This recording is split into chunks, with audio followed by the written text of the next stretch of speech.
السلام علیکم اسٹوڈنٹس، آج ہم آپ کی اردو کی کتاب کا پہلا سبق پڑھیں گے جو کہ ہے حمد۔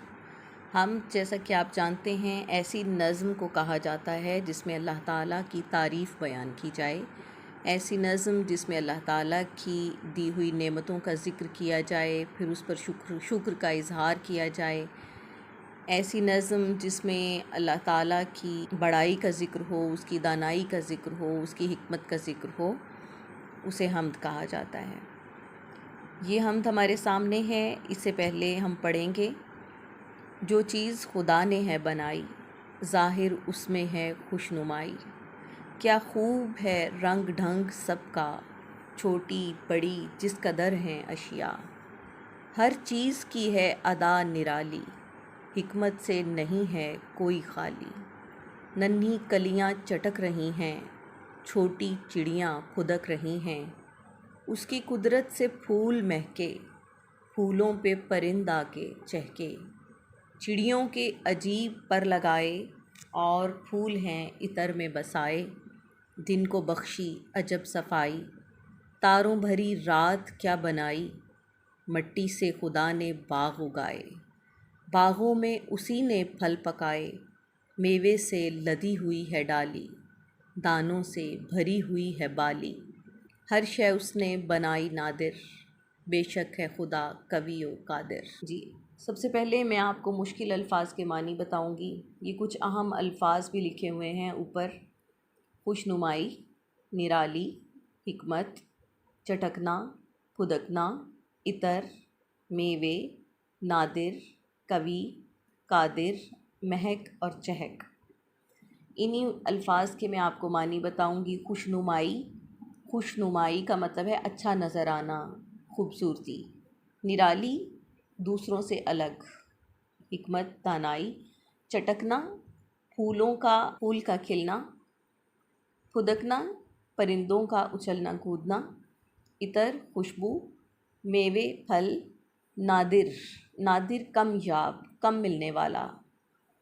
قوی، مضبوط۔ قادر، قدرت رکھنے والا۔ مہک، خوشبو۔ اور چہک، پرندوں کی آواز، پرندوں کا خوش ہو کر طرح طرح کی آوازیں نکالنا۔ یہ نظم اسماعیل میٹھی کی لکھی ہوئی نظم ہے۔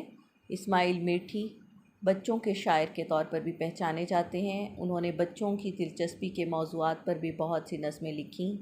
یہ نظم جو کہ حمد ہے، یہ بھی بہت سادہ سی حمد ہے۔ اب میں اس کے اشعار کا مفہوم آپ کو مختصراً سمجھاؤں گی تاکہ آپ کو تشریح سمجھنے میں اور تشریح کرنے میں آسانی ہو۔ اس نظم کا آغاز شاعر نے بالکل ایک مضمون کے انداز میں کیا ہے، جس طرح کوئی مضمون لکھتے ہوئے پہلے تمہید باندھی جاتی ہے، اسی طرح شاعر نے پہلے کہنا شروع کیا کہ خدا کی بنائی ہوئی تمام چیزیں خوبصورت ہیں۔ یہ تمہید باندھنے کے بعد اس نے اللہ تعالیٰ کی کچھ نعمتیں گنوائیں، اور یہ نعمتیں گنوانے کے بعد آخری شعر میں نتیجہ اخذ کیا کہ بے شک ہے خدا قوی و قادر۔ اب ہم پہلے شعر سے آغاز کرتے ہیں۔ جو چیز خدا نے ہے بنائی، ظاہر اس میں ہے خوش نمائی، یعنی اللہ تعالیٰ نے جتنی بھی چیزیں بنائی ہیں، چاہے وہ کسی طرح کی بھی ہیں، چھوٹی ہیں، بڑی ہیں، جنگلوں میں ہیں، صحراؤں میں ہیں، سمندروں کی تہہ میں ہیں، خشکی پر ہیں، تری پر ہیں، میدانوں میں ہیں، آسمان پر ہیں یا زمین پر، تمام چیزیں خوبصورت ہیں اس ماحول کے مطابق جس ماحول کے لیے ان کو پیدا کیا گیا۔ وہ تمام چیزیں اپنے اندر خاص خوبصورتی اور کشش رکھتی ہیں کہ اللہ تعالیٰ نے جو بھی چیز بنائی ہے اس میں ایک خوبصورتی ہے، وہ چیز اچھی لگتی ہے اپنی نوعیت کے اعتبار سے، چاہے وہ کوئی صحرا میں کھلی ہوئی، صحرا میں اگنے والی چھوٹی چھوٹی جڑی بوٹیاں ہیں جو کانٹے دار ہوتی ہیں، بظاہر ان کا ہمیں کوئی فائدہ نظر نہیں آتا، لیکن وہ بھی ان میں بھی ایک خاص خوبصورتی ہوتی ہے۔ صحرا کے ماحول کے حوالے سے ان میں بھی ایک خاص خوبصورتی ہوتی ہے۔ پہاڑ ہے جو کہ پتھروں سے بنا ہوا ہے، تو اس میں بھی ایک خاص خوبصورتی ہے، یعنی اللہ تعالیٰ کی بنائی ہوئی ہر چیز خوبصورت ہے اس ماحول کے اعتبار سے، جس ماحول کے لیے اس کو پیدا کیا گیا اس میں ایک خاص خوبصورتی رکھی گئی ہے۔ کیا خوب ہے رنگ ڈھنگ سب کا، چھوٹی بڑی جس قدر ہیں اشیاء۔ اس کا بھی وہی مفہوم ہے کہ اللہ تعالیٰ نے چھوٹی بڑی جتنی بھی چیزیں بنائی ہیں ان سب کا رنگ ڈھنگ سب کا بہت اچھا رنگ ڈھنگ ہے۔ خوب ہے یعنی کہ اچھا ہے، رنگ ڈھنگ، انداز، چال چلن، طور طریقہ، ہر چیز کا طور طریقہ، اس کی شکل و صورت، اس کا رنگ ڈھنگ خوبصورت ہے، اچھا ہے۔ چیونٹی دیکھیے، ایک چھوٹی سی چیونٹی ہے اللہ تعالیٰ نے پیدا کی، تو اسے بھی ایک خاص جسم عطا کر کے، ایک خاص ترتیب سے، جو دوسرے جانداروں سے مختلف جسامت ہے، اسے وہ جسامت دے کر اسے دوسروں سے الگ اور منفرد بنایا، اور ہر چیز میں خوبصورتی ہے اگر اس کو اسی نوعیت کے اعتبار سے، اسی ماحول کے لحاظ سے دیکھا جائے جس کے لیے وہ پیدا کی گئی، اس میں خوبصورتی ہے۔ اگلا شعر ہے، ہر چیز کی ہے ادا نرالی، حکمت سے نہیں ہے کوئی خالی۔ اب دیکھیے، ہر چیز کی ہے ادا نرالی، ادا انداز، ہر چیز کا انداز نرالا ہے، دوسروں سے مختلف ہے۔ ہر چیز، حتیٰ کہ انسان جن کی جسامت ایک جیسی ہے، جو ایک جیسے جسم دے کر پیدا کیے گئے ہیں، وہ بھی ایک دوسرے سے مختلف ہیں۔ پودوں پر لگے ہوئے بے شمار پتے، دور سے دیکھنے میں وہ سب پتے شمار ہوتے ہیں، لیکن ان کو قریب سے دیکھا جائے تو ہر پتا ایک دوسرے سے مختلف ہے۔ یہی خدا تعالیٰ کی قدرت ہے کہ اس نے بے شمار اشیاء پیدا کی ہیں، اور تمام چیزیں ایک دوسرے سے الگ ہیں، اور ہر کسی کی، اگلا مصرع دیکھیے، حکمت سے نہیں ہے کوئی خالی۔ ہر چیز کے پیدا کرنے میں ایک خاص حکمت پوشیدہ ہے۔ بظاہر جو چیزیں ہمیں بے فائدہ نظر آتی ہیں، ہمیں معلوم ہوتا ہے کہ ان کا کوئی فائدہ نہیں، جیسے کیڑے مکوڑے ہیں، ہمیں لگتا ہے جیسے ان کا کوئی فائدہ نہیں، کچھ ایسے ہی بے مقصد سی اگنے والی جڑی بوٹیاں ہوتی ہیں، یوں بے مقصد سے اگنے والے پودے ہوتے ہیں، ہم انہیں بے فائدہ سمجھتے ہیں۔ جیسے ایک واقعہ اکثر سننے میں آتا ہے کہ حضرت موسیٰ جو کہ کلیم اللہ تھے، اللہ تعالیٰ سے گفتگو کیا کرتے تھے، ایک بار اللہ تعالیٰ سے فرمانے لگے کہ یہ جو چیونٹی پیدا کی ہے، اس کی پیدا کرنے کا کیا مقصد ہے؟ تو اللہ تعالیٰ جو کہ حضرت موسیٰ سے کلام کیا کرتے تھے، اللہ تعالیٰ نے جواب دیا کہ یہ چیونٹی بھی اکثر مجھ سے پوچھتی ہے کہ اس موسیٰ کو پیدا کرنے کا کیا جواز ہے۔ یعنی جس چیز کو ہم بے فائدہ سمجھتے ہیں، وہ ہماری عقل میں نہیں آتی تو ہمیں وہ بے فائدہ لگتی ہے، لیکن اللہ تعالیٰ نے کوئی بھی چیز بے فائدہ پیدا نہیں کی، اس میں کوئی نہ کوئی حکمت پوشیدہ ہے۔ جیسے جیسے جوں انسان کے علم میں اضافہ ہوتا چلا جاتا ہے، اسے تب اندازہ ہوتا ہے کہ ہر چیز کی کوئی خاص وجہ تھی، ہر چیز کو کسی کائنات میں کسی خاص مقصد کے لیے پیدا کیا گیا ہے۔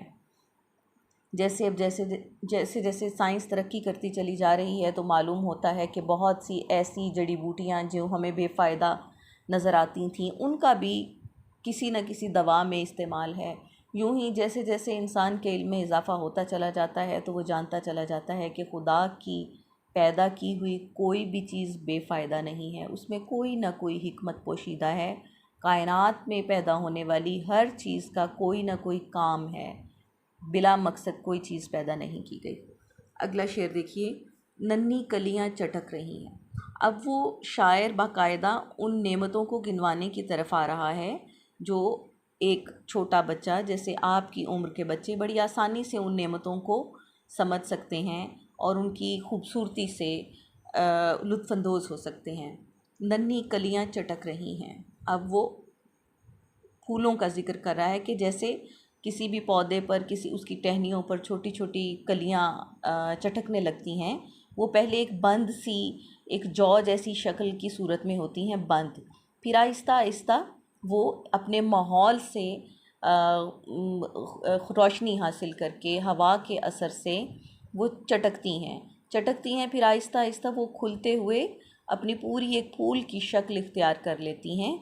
تو یہ اللہ تعالیٰ کی قدرت سے ایک خاص نظام کے تحت، وہ ایک دم سے ایسے نہیں ہوتا کہ یوں ہی پودے پر اچانک سے پھول لگ گیا، وہ اپنے ایک خاص تسلسل کے ساتھ، ایک خاص ترتیب کے ساتھ، جو اللہ تعالیٰ نے بڑی حکمت سے ہر چیز کا ایک نظام بنایا ہے، اسی نظام کے تحت وہ کلیاں پہلے چٹکتی ہیں، یعنی وہ جو جیسی جو شکل ہوتی ہے اس کو توڑ کر باہر نکلتی ہیں، تھوڑی سی ان کا چہرہ نظر آتا ہے، پھر آہستہ آہستہ تمام اس کی پتیاں پھول کی کھل کر پورے ایک پھول کی شکل اختیار کر لیتی ہیں اور مکمل صورت میں سامنے آتی ہیں۔ اگلا مصرع دیکھیے، چھوٹی چڑیاں پھدک رہی ہیں۔ اب وہ چھوٹی چھوٹی چڑیاں جو کہ باغات میں ہمیں ادھر ادھر چہکتی نظر آتی ہیں، ان میں کتنی خوبصورتی ہے۔ یہ باغ کا حسن، یہ قدرتی حسن، یہ انسان کو اپیل کرتا ہے، انسان کو متاثر کرتا ہے۔ انسان اس منظر کو دیکھ کر، چڑیوں کے چہکنے کی آواز سن کر وہ خود کو تر و تازہ محسوس کرتا ہے۔ اور اگلا مصرع دیکھیے، اس کی قدرت سے پھول مہکے، پھولوں پہ پرند آ کے چہکے۔ وہی باغات کا منظر کہ اللہ تعالیٰ نے اپنی قدرت سے پھولوں میں خوشبو بھری ہے، اور ایسی خوشبو بھری ہے کہ اس نے کیا تاثیر رکھی ہے ہر پودے کے بیج میں کہ اس کی خوشبو الگ الگ ہے، اور ایسی مسحور کن خوشبو کہ انسان کی بنائی ہوئی کوئی بھی خوشبو اس کا مقابلہ نہیں کر سکتی۔ پھولوں پہ پرند آ کے چہکے، اگلا مصرع ہے۔ پھر ان پھولوں اور پرندوں کے لیے ان پھولوں میں ایک خاص کشش پیدا کی، یعنی پرندوں کی فطرت میں ایک کشش رکھ دی پھولوں کے لیے، ایک محبت رکھ دی پھولوں کے لیے۔ جہاں بھی پھول ہوں گے وہاں پرندے کھنچے چلے آئیں گے۔ یہ اللہ تعالیٰ کا ایک خاص نظام ہے جو اس نے باغ کا ایک خاص ماحول بنایا، ایک ایسا ماحول جو کہ مسرت اور خوشگواریت سے بھرا ہوا ہے۔ اگلا شعر دیکھیے، چڑیوں کے عجیب پر لگائے اور پھول ہیں عطر میں بسائے۔ پھر وہی بات کہ اب یہ چڑیا ہے، اس کی تخلیق کی شاعر نے بات کی ہے کہ ہر چڑیا کا پر دیکھیے، ہر چڑیا کے پر میں ایک خاص ترتیب سے طرح طرح کے ڈیزائن بنے ہوئے نظر آئیں گے، طرح طرح کے رنگ بنے ہوئے نظر آئیں گے۔ اتنے خوبصورت پر دے کر چڑیوں کو بنایا، اور پھر پھولوں کو عطر میں بسا دیا، یعنی کہ گھر میں ایک پھول کھل جاتا ہے، اگر کسی گملے وغیرہ میں دیکھیں تو پورا گھر اس کے ایک پھول کی خوشبو سے مہک اٹھتا ہے۔ ایک کلی کسی کمرے میں پڑی ہوئی ہو تو پورا کمرہ اس کی خوشبو سے مہک اٹھتا ہے۔ یہ خدا کی تخلیق ہے کہ اس نے پھولوں کے اندر نہ جانے کس طرح اتنی مسحور کن خوشبو بھر دی ہوتی ہے۔ اگلا شعر ہے، دن کو بخشی عجب صفائی، تاروں بھری رات کیا بنائی۔ اب اس شعر میں دن اور رات کا ایک متضاد دو چیزیں ہیں، ان دونوں کا شاعر ذکر کر رہا ہے۔ پہلے مصرعے میں دن کا ذکر کر رہا ہے جس میں روشنی ہے، صفائی ہے۔ صفائی کیسے؟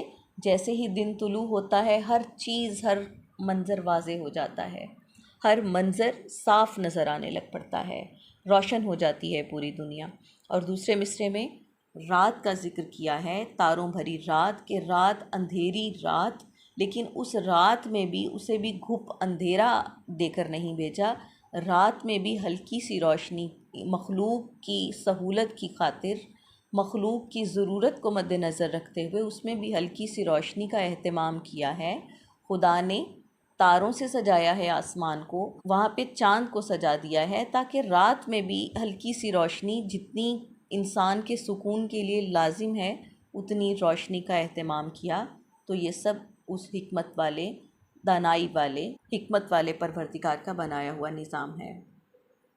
اگلے شعر میں دیکھیے، مٹی سے خدا نے باغ اگائے، باغوں میں اسی نے پھل پکائے۔ اب پھر انہی باغات کے منظر کی بات ہو رہی ہے کہ اللہ تعالیٰ نے مٹی سے باغ اگائے۔ مٹی سے کس نظام کے تحت؟ ایک انسان کی سمجھ سے بالاتر ہے یہ نظام کہ ایک ہی طرح کی مٹی ہے، اسے ایک ہی طرح کا پانی ملتا ہے، اس میں طرح طرح کے بیج بو دیں تو وہ اس سے طرح طرح کے رنگ برنگ پودے اگتے ہیں۔ ان پودوں پر لگنے والے پھلوں کا نہ صرف رنگ اور ان کی شکل و صورت تو ایک دوسرے سے مختلف ہوتی ہے، بلکہ ان کا ذائقہ بھی ایک دوسرے سے بالکل جدا ہے۔ یوں اللہ تعالیٰ نے مخلوقات کے لیے باغ اگائے۔ اگلے مصرعے میں دیکھیے، باغوں میں اسی نے پھل پکائے۔ یہ کون ہے جو باغوں میں پھل لگاتا ہے اور ان کو پکاتا ہے، ان میں رس بھر دیتا ہے؟ پھولوں کی جس طرح خوشبو ہوتی ہے اس طرح پھلوں کا رس ہوتا ہے، طرح طرح کے ذائقے والا رس ان میں بھر دیا، کس نے؟ اسی قدرت رکھنے والے پروردگار نے۔ پھر دیکھیے، میوے سے لدی ہوئی ہے ڈالی، دانوں سے بھری ہوئی ہے بالی۔ اب اسی زمین سے ایک طرف میوے پھل، یعنی کہ میوے سے لدی ہوئی ہے ڈالی، ڈالی شاخ۔ آپ کسی بھی پھل لگنے والے درخت پر دیکھیے، جیسے مالٹا ہے، مالٹے والے درخت پہ دیکھیے کیسے اس کی ایک ہی شاخ کے اوپر کتنے سارے پھل لگے ہوتے ہیں اور وہ شاخ جھکی ہوئی ہوتی ہے۔ آم کے درخت کو دیکھ لیجئے، اس کی شاخیں کس طرح سے پھل لگ کر جھکی ہوئی ہوتی ہیں، لدی ہوئی ہوتی ہیں، ایک بوجھ ان پر ہوتا ہے، لیکن وہ اس میں کتنی خوبصورتی ہے۔ میوے سے لدی ہوئی ہے ڈالی، ایک طرف درختوں کے اوپر پھل لگائے اور دوسری طرف دانوں سے بھری ہوئی ہے بالی، اناج کا بھی بندوبست کیا۔ جیسے پھل لگتے ہیں اسی طرح اناج بھی اگایا، جیسے زمین سے گندم اگتی ہے تو اس کے خوشوں میں اس کے جو چھوٹے چھوٹے کور ہوتے ہیں، غلاف ہوتے ہیں ان کے، اس کے اندر کس طرح سے دانے بھر دیے۔ بالی اس خوشے کو کہا جاتا ہے جس میں گندم کا دانہ چھپا ہوا ہوتا ہے۔ یہ تمام نعمتوں کا ذکر کرتے ہوئے اس کے بعد آخر میں شاعر کہتا ہے کہ ہر شے اس نے بنائی نادر، ہر شے اس نے بنائی نادر، بے شک ہے خدا قوی و قادر۔ یعنی اللہ تعالیٰ کی بنائی ہوئی یہ تو چند نعمتیں ہیں، آپ کسی بھی نعمت کا ذکر کر لیجئے، وہ نعمت ایسی ہوگی جو نادر ہوگی، دوسروں سے بہت مختلف ہوگی، ایک دوسرے سے الگ اور قیمتی۔ ہر نعمت اپنی جگہ انتہائی اہم اور انتہائی قیمتی ہے، اپنا ایک الگ مقام رکھتی ہے۔ بے شک ہے خدا قوی و قادر، بے شک خدا مضبوط ہے اور قدرت رکھنے والا ہے۔ یہ کسی بھی مخلوق کے بس کی بات نہیں کہ وہ ایسی چیزیں بنا ڈالے جیسی اللہ تعالیٰ نے بنائی ہیں۔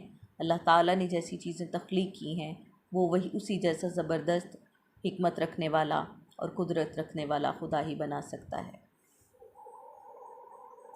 یوں ان تمام اشعار کا مفہوم مکمل ہوتا ہے۔ اس کی تشریح لکھی ہوئی صورت میں وہ بھی آپ کو دے دی گئی ہے، ویڈیو کی صورت میں بھی اسے میں اپلوڈ کر دوں گی یہاں پہ، تاکہ آپ سے کبھی بھی نوٹس مس ہو جائیں تو آپ یہاں پر ان کو دوبارہ کنسلٹ کر سکیں۔ اس کے بعد اگلا لیکچر اس کی حمد کی مشق کا ہوگا، وہ انشاءاللہ اگلی ویڈیو میں آپ دیکھیں گے۔